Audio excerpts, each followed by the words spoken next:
বাংলাদেশেই কোরআনের রাজ কায়েম হবে ইনশাআল্লাহ। যারা বিরোধিতা করছো, 5 পাতা 6 পাতার পত্রিকা একটা বাইর করিয়া সমান ইসলামের গায়ে দিতেছো, তোমাদের নাকের ডগার উপরে কালেমার পতাকা পথ করে উঠবে ইনশাআল্লাহ।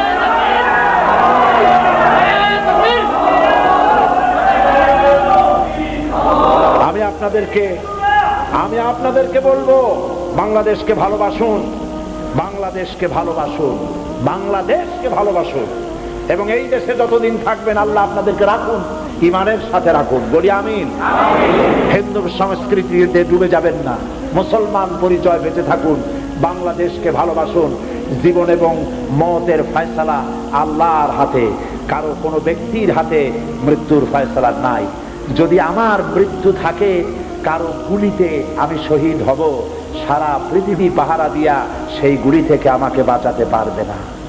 আর যদি আমার জন্য কোনো গুলি আল্লাহর পক্ষ থেকে বরাদ্দ না থাকে, সারা পৃথিবী বৃষ্টির মতো আমার প্রতি আমাকে লক্ষ্য করে গুলি ছুড়লে আমার একটা পশমও হেলাতে পারবে না। এটা আমার ঈমান, এর নাম না।